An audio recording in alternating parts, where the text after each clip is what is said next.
mbokki jullit yi ñi ngi ci fan yu tedd nekk ci weer yi nga xam ni weeru orma la yàlla nee na inna iddata ash-shuhuri inda allahi 12 shahran fi kitaabillahi yawma xalaqa as-samawati wal ard minha arba'atun hurum dalika ad-diinu al-qayyim fala tadlimu fihinna anfusakum mu ni liw weer yi sa yàlla fukki weer la ak ñaar am na ñeent maanaam bis ba yàlla bind asamaan ak suuf am na ñeent ci weer yooyu di ay weer yu orma mu ni kon loolu de mooy diine jub diine jëy nga xam ne diine jub xocc la mu ni kon biir weer yooyu bu leen ca tooñ seen bopp di ca dafay bàkkaar donte bàkkaar araam la ci bépp jamono ñu ngi ci weeru diggu tabaski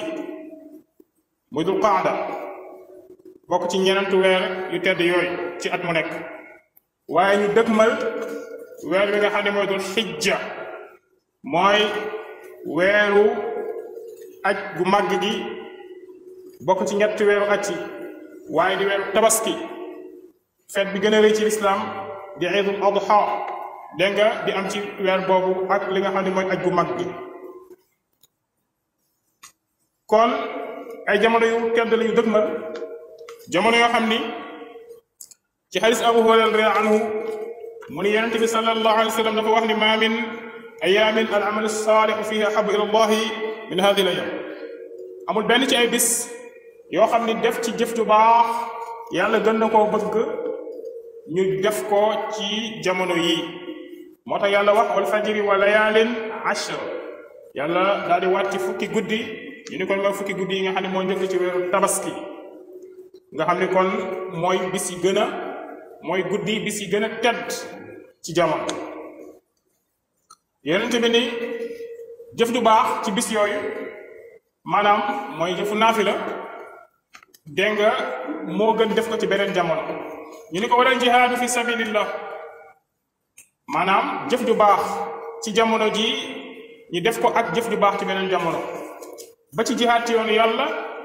mu ni waral jihaadu fi sabilillah ba ci jihaad ci yoonu yàlla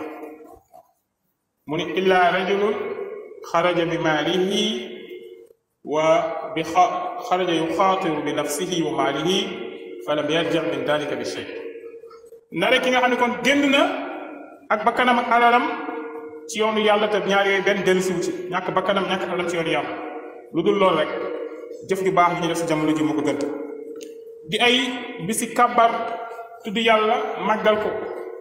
di bis yu tedd yoo xam ni bis yooyu am na ci bis bu ñu wax Arafa nga xam ne yonent bi nee na sallallahu alayhi wa sallam yaakaar naa ci yàlla ne ku woor bis boobu dana far bàkkaar yi at bi weesu ak at bi nga xam ni ci la ñu jëm kon ay fan yu tedd lañu nekk yoo xam ni dañ cee war a profité